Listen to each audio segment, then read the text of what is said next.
Yes. Morning. About to ring the bell. I have you down for invocation today? Okay, great. Okay. I've got a dozen bottles of wine. Okay. Okay. I've done it before. Right. Do you want to do it for wine to water or just for an auction? Yeah, I want to use it as a fundraiser. Sure. One batch I donated raised $300, and another raised $400, which is a golf body. Of course, that's one batch. Do we have anything coming up that's Do you want to circle with Janice Lencke? Because maybe you could tie this to our current fundraiser. Yeah, perfect. Yeah, and if not that, then we'll find something else to do it with.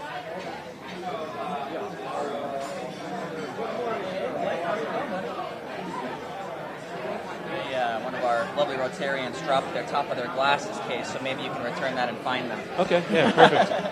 These were also left behind at the Alpine picnic. Mm-hmm. If you want me, I can make an announcement. Sean Yeah. gave it to me this morning. Okay, that'd be great. Okay. Mm-hmm.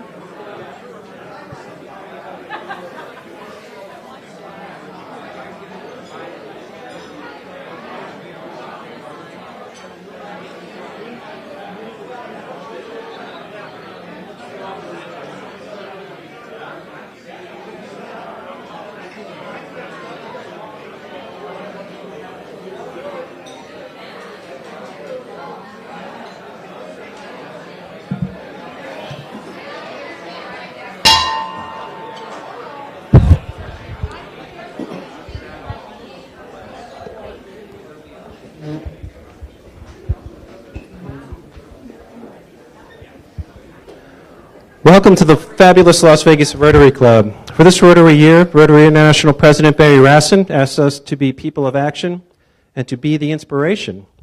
This club's continuing mission to teach youth to succeed through literacy, education, and life skills development is the inspiration that President Rassin asks of us. And our numerous local and international projects that we participate in and support are the action that he asks us to take. My name is Jim Kohl, and I thank you for giving me the privilege and the honor of serving as the 96th president of the best Rotary Club in the world.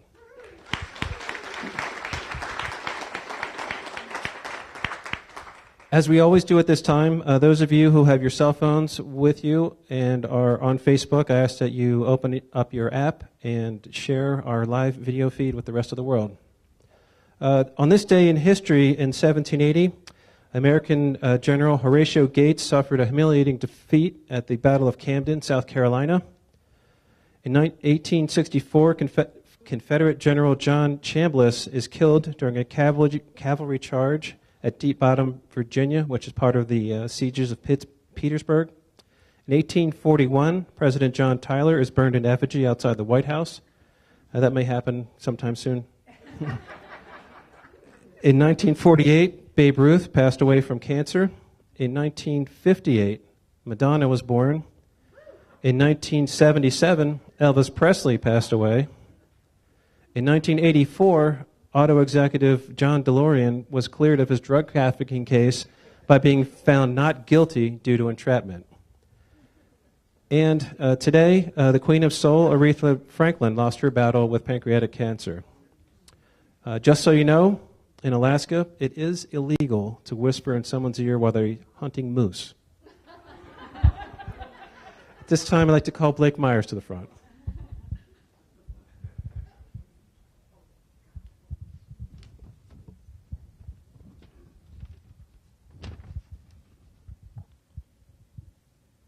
Please join me in prayer.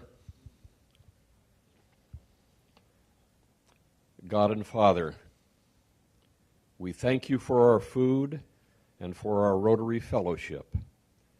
And we pray that at the end of our time together today, we may depart nourished in spirit as well as in body, strengthened in our Rotary ideals, broadened in our horizons, and with a deepened resolve to contribute more worthily to the advancement of our community and our country, and to greater understanding and friendship among men.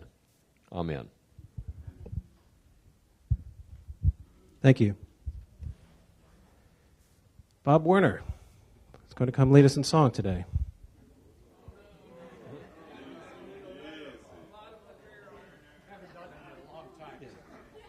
Let's do God Bless America with gusto.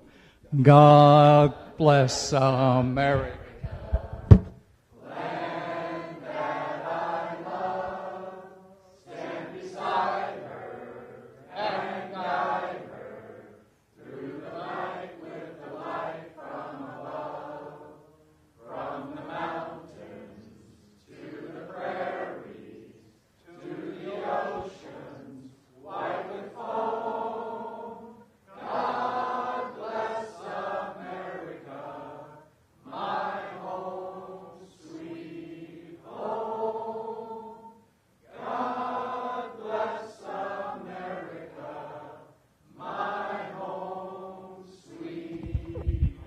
Thank you. Thank you very much. Excellent. Please join me in the Pledge of Allegiance. I pledge allegiance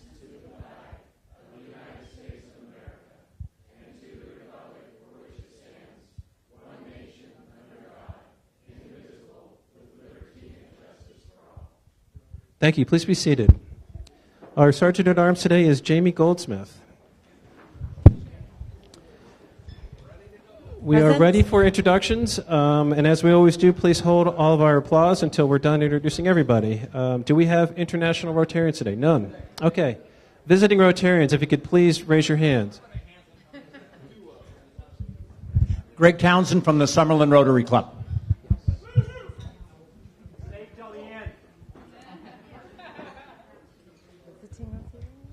Other visiting Rotarians.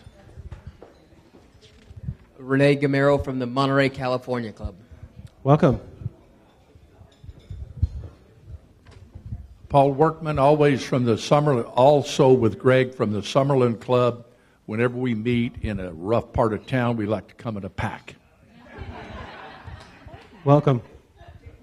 Other visiting Rotarians. Oh, we have one checking in right now. Green Valley. Green Valley, welcome. Do we have other visiting Rotarians? How about guests of Rotarians?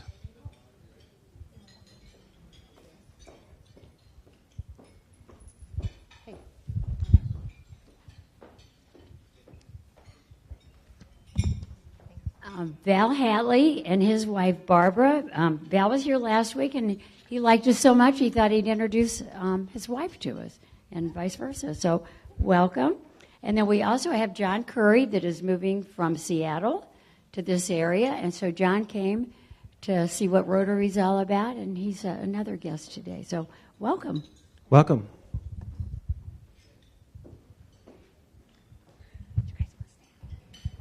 Okay, I have two guests here at my table with me and one afar, which is Renee Gamero from another Rotary Club looking to transfer. And then we have Chase Carter from St. Jude's Research Hospital. He's their market director, just relocated to Las Vegas. And we have Pedro Sosa with Global Lighting Technologies. Welcome. Welcome.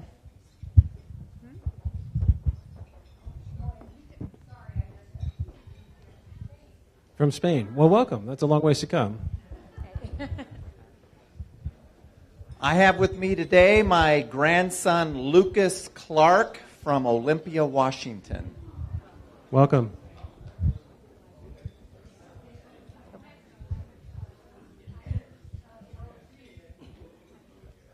Hello, everyone. My guest today is Ginger Allen, who I just learned was in Rotary in Florida, but she is the president-elect of the Clark County Medical Society Alliance. Welcome.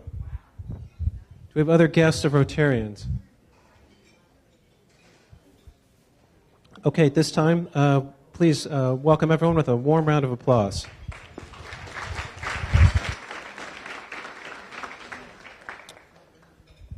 I'd like to introduce the head table today. Seated directly across from me is Ginger Anderson. Ginger is a native Nevadan, living in small towns, sometimes referred to as cow country during her early years. She loves dogs. She has a wonderful 75-pound pet Doberman who thinks she's a lap dog. And she's a dyed-in-the-wool 49ers fan. My condolences. Her heroes are Joe Montana, Jerry Rice, and Dwight Clark. Seated to her right and my left is Melanie Muldowney, who likes lighthouses.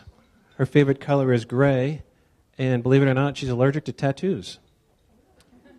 Our speaker is Frank Mack from the Utier Shakespeare Festival, and he'll be more formally introduced by Ginger Anderson in a few moments. I'd like to take a few moments today to thank the Rotarians who helped out. Setup was Tony Kern and Chan Lam. Greeters were Chan Lam and Carrie Groh.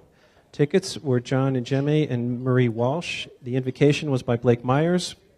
Song leader was Bob Werner. Jaime Goldsmith is our sergeant-at-arms. Jim Tucker is our photographer. And the teardown is Michael Williams and Jamel Surratt. At this time, if I could invite Glenn Meier to the front for an announcement.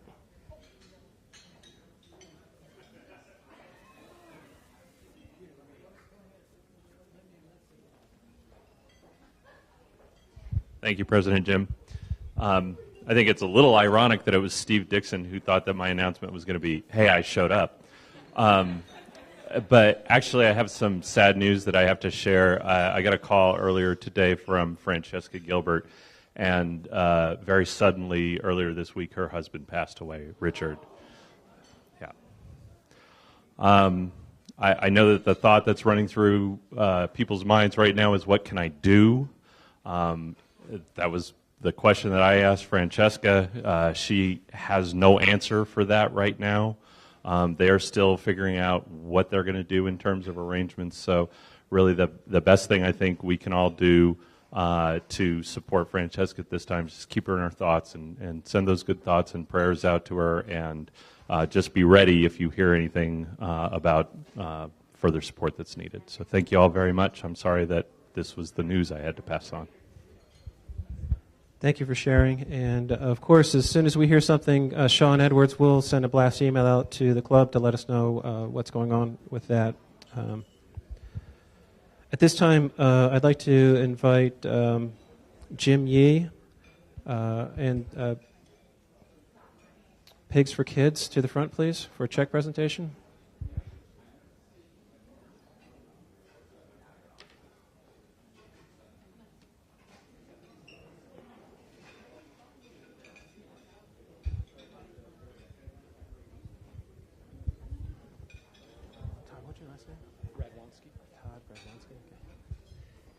With Jim is Todd Radwanski, who is the chairman of Pigs for Kids, and it is my pleasure on behalf of Howard and Howard and the Las Vegas Rotary Club to present him with a check for $4,000.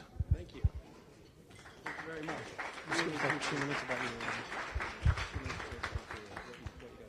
Okay. Well, on behalf of everyone at Pigs for the Kids, we sincerely thank Howard and Howard for this very generous gift. And let me tell you just a little tidbit about what is Pigs for the Kids.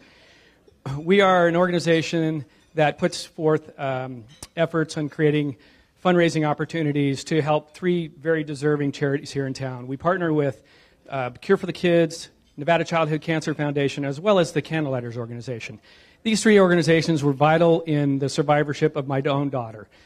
She was diagnosed at a very young age with childhood cancer, and these three organizations help several families throughout southern Nevada, primarily here in the Las Vegas area, that have to deal with some very terrible, sad news. But it's also nice to know that there's a partnership out there waiting for you to help escort you through your journey. And today, my daughter is now 14 years old, a phenomenal student at Faith Lutheran High School, and a survivor. So thank you again very much for all your support. Jim, thank you. Thank you. Thank you so much for all the work you're doing in the community. We greatly appreciate it. Could you, Jamie, could you take the microphone to Greg Townsend? That was pretty easy. I would. Thank you. I'm Greg Townsend from the Summerlin Rotary Club, but Summerlin is not why I'm here. I am here for Southern Nevada Rotary and the Safety Officers Award recognition. SOAR. And once a year we have a SOAR meeting, a get-together, a major event in this town with 200 to 300 of our first responders. It is held at City Hall. It will be on September 17th. Light refreshments at 8 to 9, and at 9 o'clock, we will be introduced to some of the greatest heroes in our valley. And there will be nothing more embarrassing than them to outnumber us Rotarians. It has happened occasionally. It will not happen this year with your guys' support. Be there. We need Rotary butt seats, I guess is what I'm asking. We've already taken a little of your money. As a club, you help support us. There is an opportunity for you as individuals, as business people and owners, to be in our program and to be a sponsor. And you can see Jamie for that, or you can see Aaron for that, or you can see Captain Kirk for that. And I don't know who else I'm missing, but those are 4 of the folks in our clubs, in our SOAR committee. And so you are well represented as a club for a Southern Nevada program that is just fantastic. If you haven't seen it, be there. If you've seen it, be there again. We really, really need you there. September 17th, 8 to 9 o'clock, City Hall, downtown, or City Hall at 450 Main, I think it is. So please, we need you. My Vanna. Thank you. Will you take the microphone over to Paul Workman, please? Over there.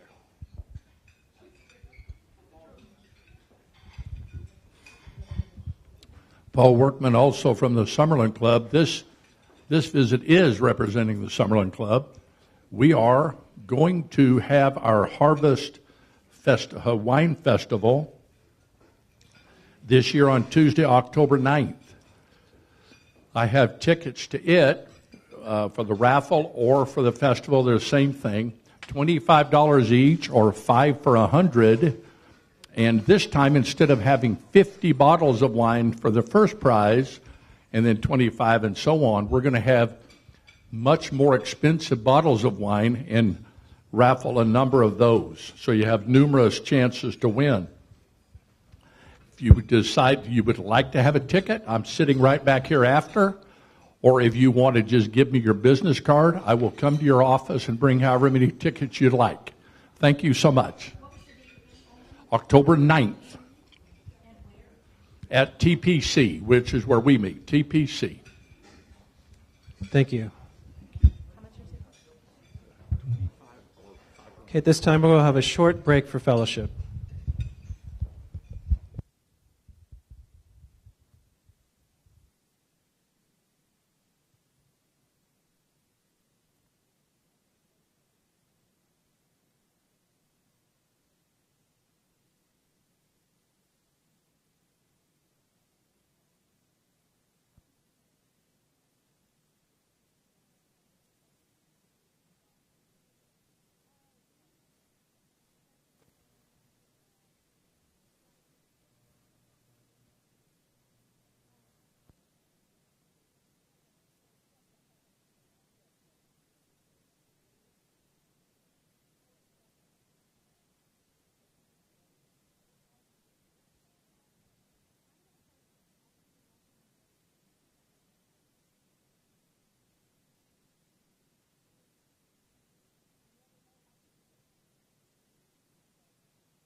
Jamie, could you take the microphone over to Dave Thorson, please?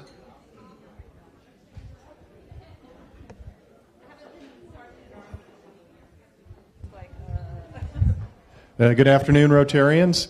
Not this Saturday, but next Saturday, they are holding a Rotary Leadership Institute seminar at the Windmill Library. I think it's $32 to enroll. You can do it through DACDB.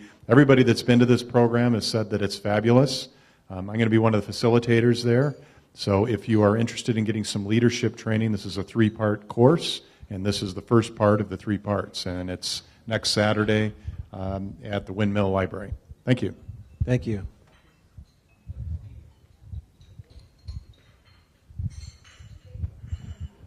Could you take the microphone to Ginger Anderson, please?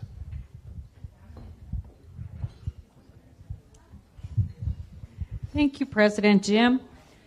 Just wanted to remind you all about the club outing to the Utah Shakespeare Festival, September 7th and 8th. There is a discount code for tickets for shows that weekend. You'll get $4 off your ticket if you go to bard.org, buy your ticket, and put in the code Rotary2018, Rotary 2018.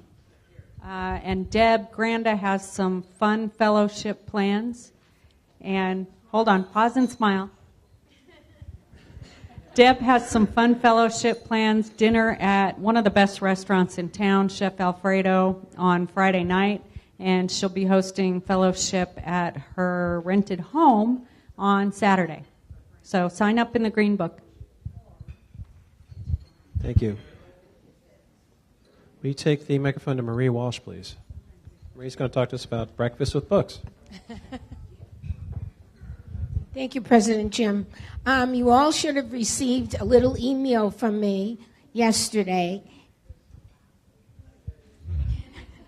And it regarded having a little bit of knowledge for Breakfast with Books. Now, we have a lot of wonderful new members and members that are seasoned that have never been to Breakfast with Books. So I'm holding a small meeting after the regular meeting on the 23rd, which is next Thursday, and I would like to explain what we are all about. Meanwhile, if there is anyone that cannot make this and would like to ask me any questions, I'm always available. And just a reminder, the first Breakfast with Books is September the 11th. Thank you. Non-Rotarians? Sure, if they give me a call or let me know who they are. Absolutely. We love everybody. And that's a great idea and a great way to bring friends to let them know what Rotary is all about. If you bring them to some of our events, it's always helpful. Just as a reminder, on the August 25th is the fantasy football draft, and if you're interested in doing our fantasy football league, please sign up in the book, which is going around. Will you take the microphone to Kim Yoni, please?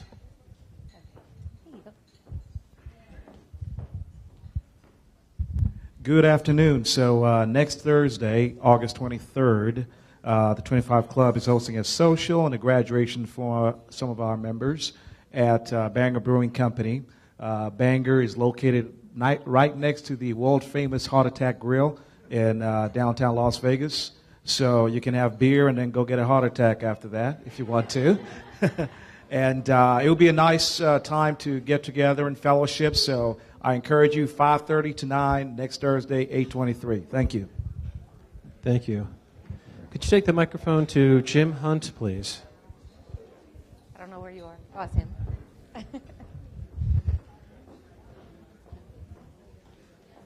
Oh, the three amigos. Look at you guys.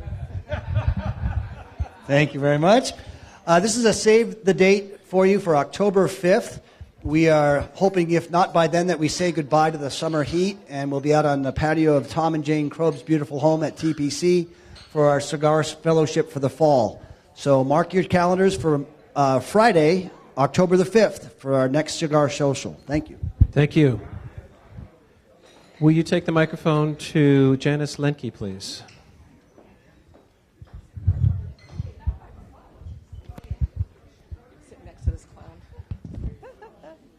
Come up here. So we have some really exciting news about the drawing on September 27th. Within the next week, you're going to receive a press release, and there is going to be someone in the community very influential who will be pulling the winning ticket that day. We also are going to invite media outlets to attend because of who we are inviting to pull the ticket. There will be no hosted guest on September 27th. Any guest, we ask that you help us to encourage people who have bought outside of this club the tickets to come and enjoy the event. It's not going to be a typical format that we do. Lunch is $30 to attend. What else? And of course, we want them to bring their ticket stubs, but if they can. We will have an MC, and we will have some beautiful showgirls for photo opportunities and just to really make it a special event. The fundraising committee will be in full force, and we will need additional volunteers to help greet. So there'll be some information going out on that. And for the membership committee and all of us, hopefully this is going to be such a drive. There'll be a lot of visitors coming, so we all want to be networking more than ever. And I can't remember what else. Oh, the wheel will also, of course, be its normal format, but we're going to have a couple special advertisements or something in the wheel to also commemorate the day of the event. So I will be in the back again to pick up your tickets, turn them in, and thank you for everyone who continues to support the event. Thank you. And just so you know, the special person is not me. No. Not a Rotarian. September 8th, we're having Rotary Essential Training. It's going to be at the Railroad Pass Casino. So if you're interested in learning a little bit more about Rotary and how it works, I recommend that you come and enjoy it. Would you take the microphone over to Tom Thomas, please?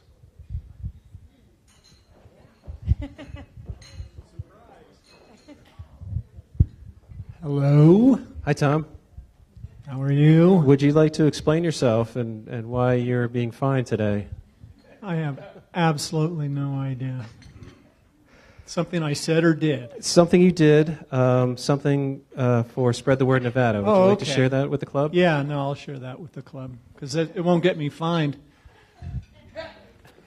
My wife and I are just very honored to continue to support the efforts that this club makes in literacy. And so we once again have donated $12,500 towards our Spread the Word campaign to help support the club. Thank you. And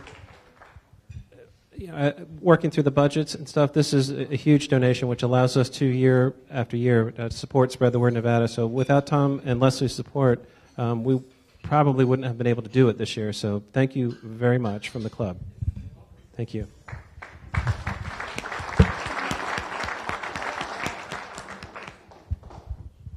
Okay, let's see, raffle time.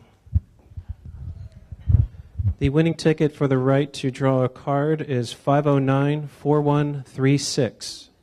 4136.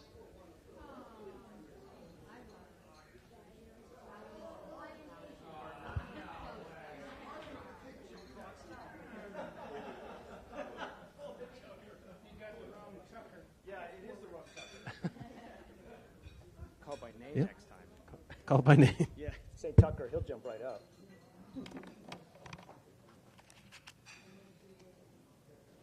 All right, Michael, which one's the Joker? The one you picked. The one I picked. The Joker's standing right here. Yeah.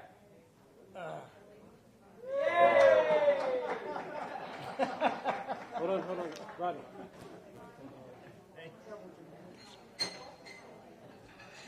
Okay, the seven of clubs is out of the deck, and I apologize. Do you want to come up front, Janet?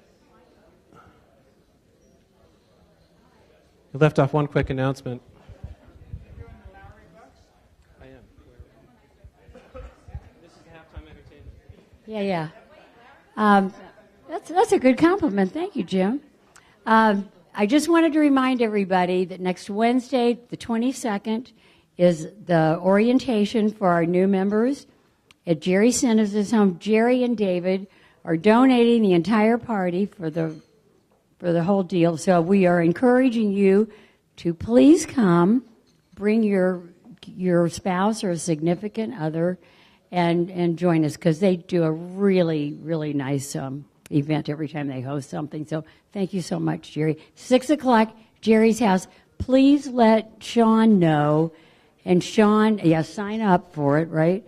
And then Sean will provide the address for Jerry at that time. How many do we have thus far? Okay. All right. Anyway, don't forget. And also, just a reminder, you guys are ambassadors of this Rotary Club. And we always love to have new members. We've got some outstanding people that are checking us out this very week.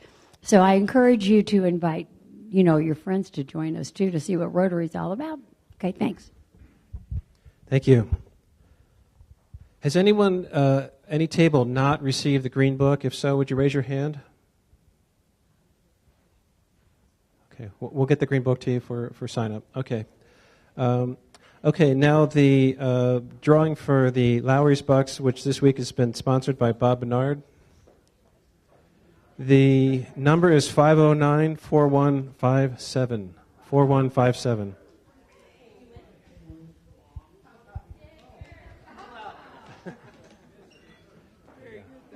Thank you. At this time, I'd like to invite Ginger Anderson up to more formally introduce our speaker.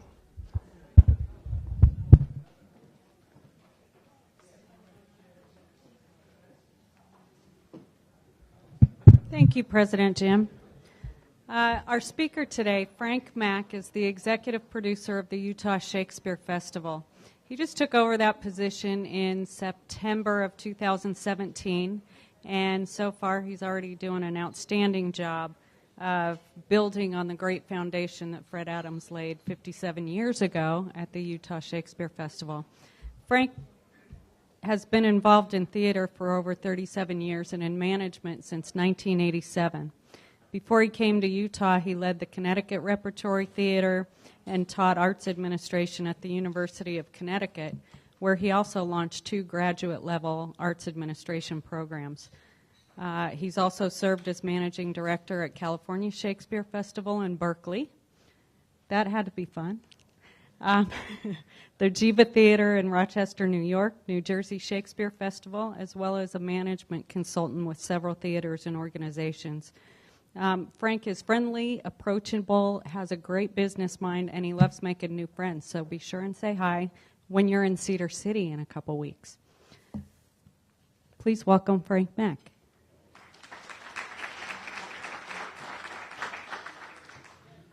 Thank you, Ginger. And thank you to everyone for inviting me here. It's a joy to be here. I'm a recovering Rotarian myself. I used to be a member in the East Bay of San Francisco when I was at the California Shakespeare Theater. So it's really a joy to be here. And before I have a little presentation I'll go through, but I always start by mentioning that I wouldn't be here, I wouldn't be in Cedar City, none of the amazing stuff that happens at the Utah Shakespeare Festival would be happening without the vision of our founder, Fred C. Adams. Some of you may know Fred. He couldn't make it today, but he wanted me to send his regards. He's kind of a towering figure in the industry of professional and nonprofit theater nationally, and he created something very special in Cedar City, Utah. And I'm also just curious, how many folks have been to the Shakespeare Festival? All right, that's great. I love seeing that. And I think we have 3 former members of our Board of Governors here. Ginger Anderson, thank you. Tom Thomas, and I believe Tom Axtell. Thanks. I haven't met Tom, but thank you for being on our board. So I'll just go through a little bit and just try to share with you a little bit about what the Utah Shakespeare Festival is about. I know the Rotary is planning a trip September 7th, and I really hope everybody comes because it's really joyful. There we go. We're at the Beverly Taylor Sorensen Center for the Arts, which is at Southern Utah University in Cedar City. And I thought I'd start by just starting with a short video. I hope the audio works.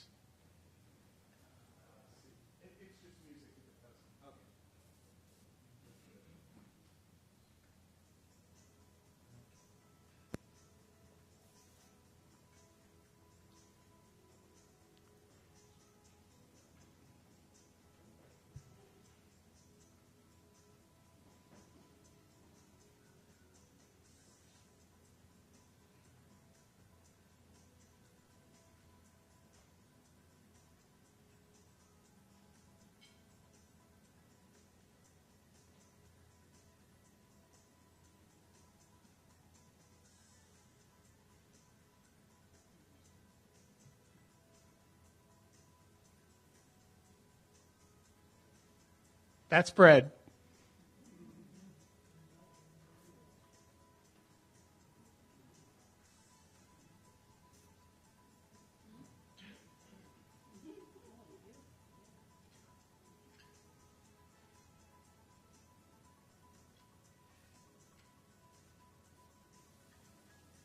That's Fred.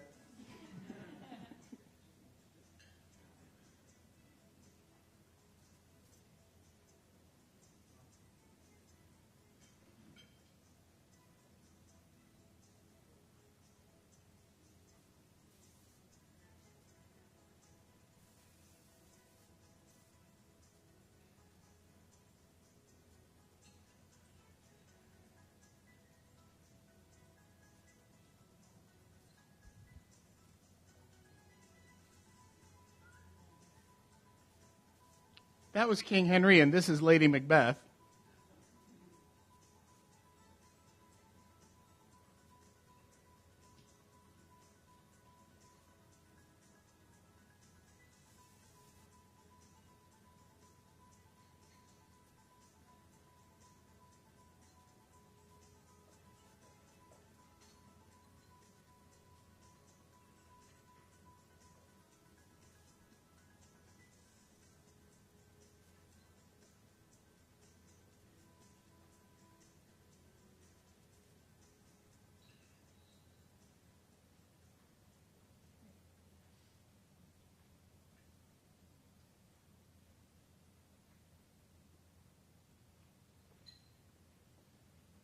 So that's what the Shakespeare Festival looks like.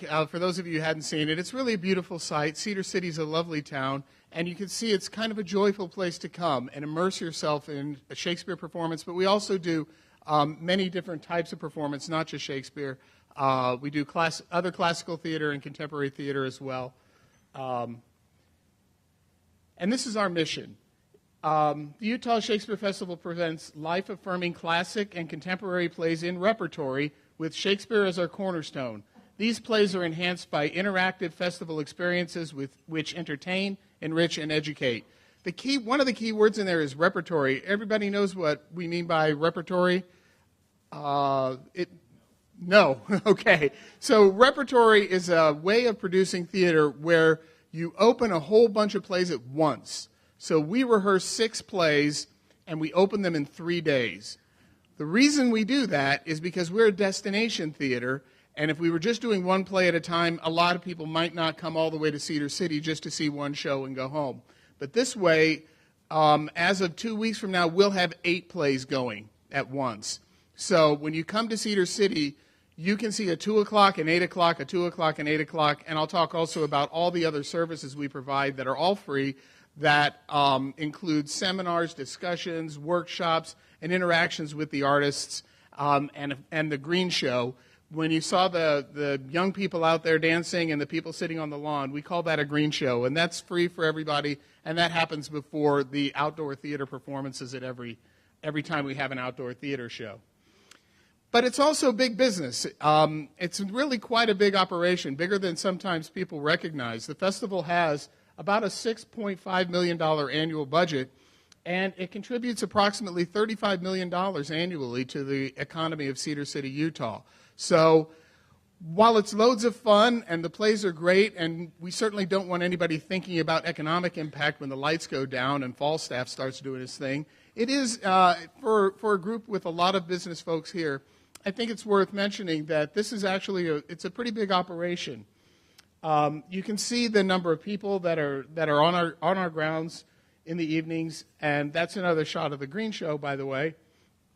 And we have about 300 seasonal employees and about 30 year-round staff members. So our seasonal employees are comprised. We use union artists. So AEA stands for Actors Equity Association. So our actors and stage managers are a member of the Professional Union for Actors. USA stands for United Scenic Artists. Those are our designers. They're all members of the union. And our directors are members of the Society of Directors and Choreographers. So it's very high-quality, professionally produced theater. And you can just tell by looking at it, that's a picture of the green show, that there's got to be a lot of economic activity because that's a lot of people in Cedar City gathering and that happens 6 nights a week. All of this is led artistically by a guy named Brian Vaughn, whom some of you may know. Brian started in the Green Show as a student at Southern Utah University in 1991.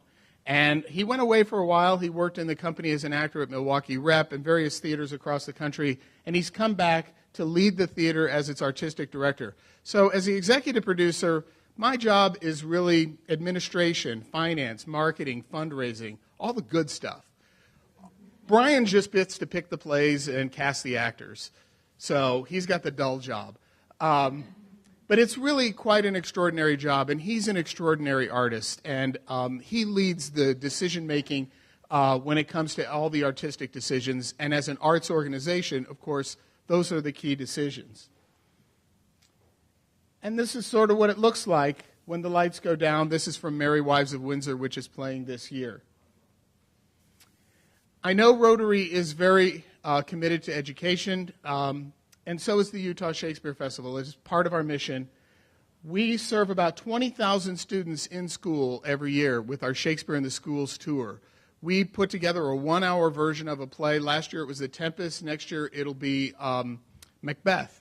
We hire professional actors and we send them out on a tour. They go to 5 different states, including Nevada. And they'll be here in February at a bunch of schools. I think at, there's a Southern Nevada college that I'm not familiar with, but I know we're there. We'll be there, and schools will come to the college and see performances. We also have 3,500 high school students from all over the country, but principally from the West, who will come and compete in this Shakespeare competition we have every year. They'll do Shakespeare scenes, they'll do sonnets, they'll do design competitions, and they really want to win. It's quite an intense competition. And the winners get scholarships to Southern Utah University.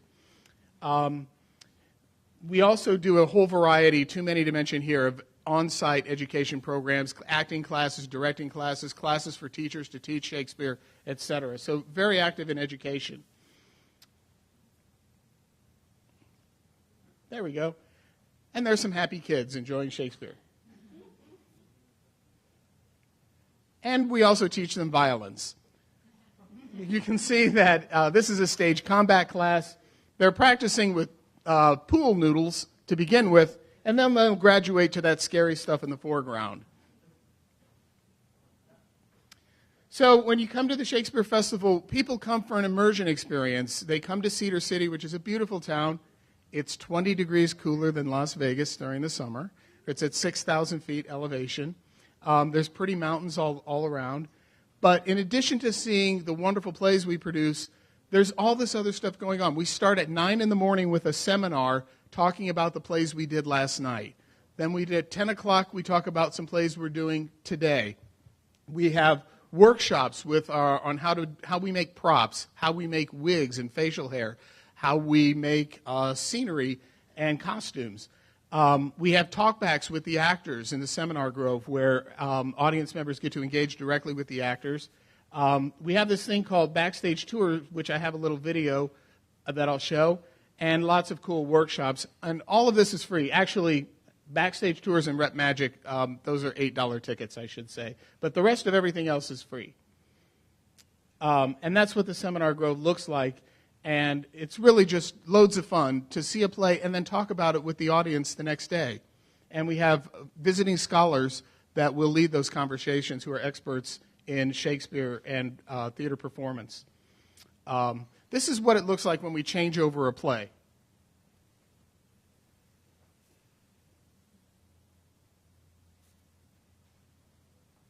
Oops.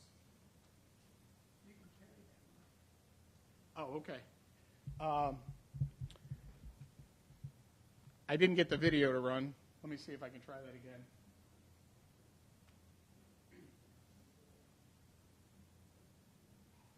Well, I'm not sure how to run that video, but it's just a time-elapse video of how we take one set.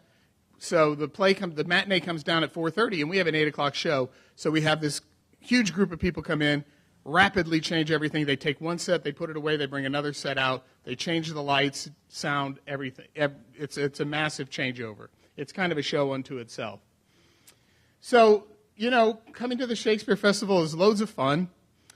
It's very unique. There are not many repertory theaters in the country. So there's lots of theaters that call themselves repertory theaters. I worked at Connecticut Repertory Theater. Pretty much every state has a repertory theater. But that reference to repertory, it means a canon of literature, a repertoire of literature. But in our case, it means rotating rep, where we change the plays. We do a different play. We'll often do 4 shows a day, 2 shows at 2 o'clock, change them both over, and do 2 shows at 8 o'clock. So that really is quite unique. We don't see that much anymore. There's a handful of repertory companies left in the United States. And it's brilliant. And I say that without being self-conscious because I didn't write the plays, Shakespeare did. And Shakespeare was brilliant. I think it's fair to say. His work is deep and entertaining and fun. It's bawdy. And above all, it's insight into who we are as people. Nobody, I don't think, has ever more successfully depicted the human condition than William Shakespeare. His plays are endlessly interesting, and his insights and his use of language are timeless. We have no idea how many phrases are in our common lexicon that were written by Shakespeare. I'll just give you one example. We're doing Othello right now, and there's a reference in there to jealousy as the green-eyed monster. Now, we hear the green-eyed monster as a cliche all the time. Thank you, William Shakespeare. He gave us a lot of those. And that's the other theater. That's our indoor theater, the Beverly. That's the Randall Jones Theater. And you can see, maybe you can barely see, there's a big Roman on the side. That was when we did Julius Caesar. And I just want to also say thank you again to Ginger Anderson for inviting me today. And this is what you'll see at the magnificent Cedar City Airport, which has 2 flights a day to Salt Lake City. Festival City, because it really is a city that's built around a festival. So thank you, and I think, were we okay on time to do a few questions? Great.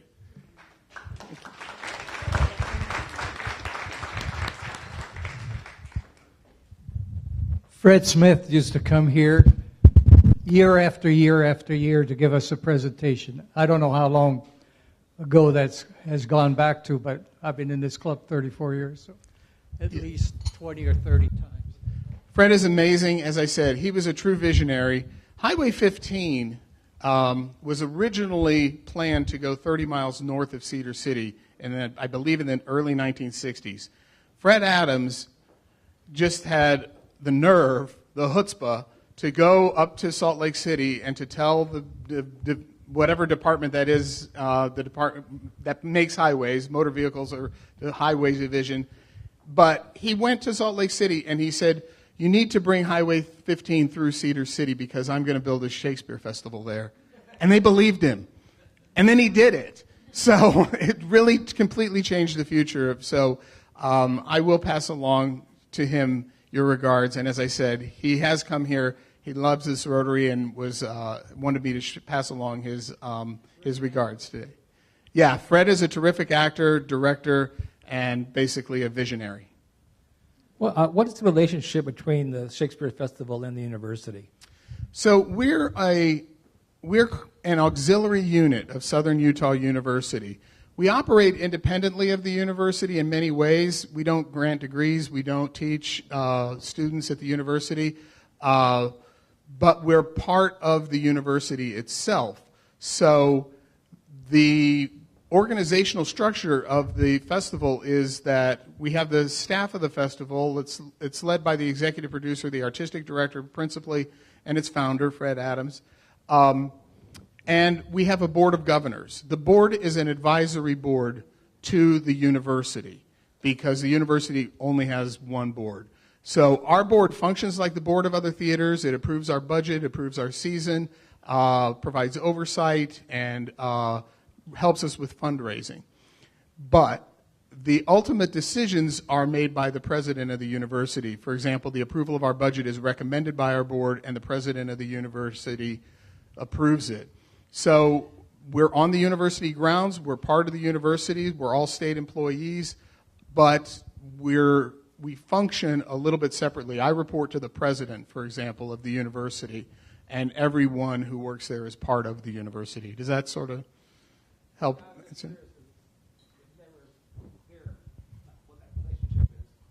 Yeah, the festival functions like a regional nonprofit theater company, and many of them are actually parts of universities, and nobody really knows because we don't really publicize that. It's not that we're trying to hide it, but it's just not really relevant to why you would want to come and see a show here. It's sort of an administrative structure. But many, many theater companies are either actually part of a university or connected to them. Most of the Ivies have professional theater companies with them. American Repertory Theater at Harvard, the McCarter Theater at Princeton, and so on. You'll see that it's a very common administrative relationship.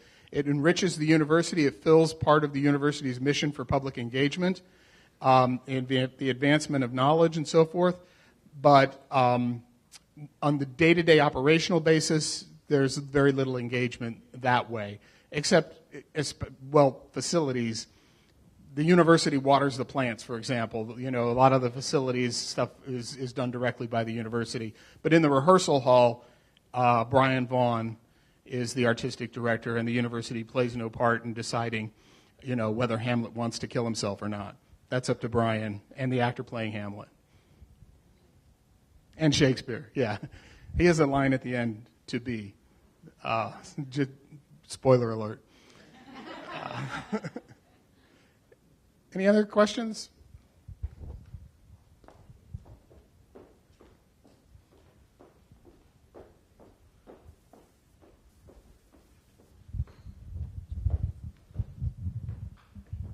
So this is your first year. You're new. You have perspectives from other states. You've described the program there. After a couple years, what kinds of changes do you think you'll bring, and what's on your dream list of what you wish you can bring to the experience in Cedar City? So that's a big question, Tom. Thank you. For me, the first job is to make sure that the art is great, that William Shakespeare's voice and the voice of all the writers we're producing is loud and clear, and it's interesting and it's fun and exciting for people to see it. So that means we have to build an administrative infrastructure behind it to make sure that the plays are good. So the purpose of the administration work is to make the plays better, always. And for me, that means fundraising, marketing, finance, administration. I've got to make sure that the festival is financially healthy. That means we need to have an operating surplus every year, because if we don't, like any other business, we would slowly perish or rapidly. So depending on the size of it, so you don't ever want to have a deficit.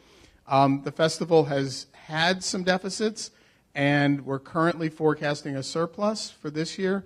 And for me, that's the goal right now, is to make it financially stable, to build a solid foundation. We have a very small endowment, would love to see that grow. We don't have a lot of legacy giving or planned giving that I hope to see increase and build over time. And to build our base of donors. We have wonderful, wonderful supporters of the festival, people who are very committed to its long-term health and success. And so it's building and strengthening and sustaining those relationships to make the festival financially sound, so that Brian and the artists in the rehearsal hall have the resources they need to express their creativity as fully as they can.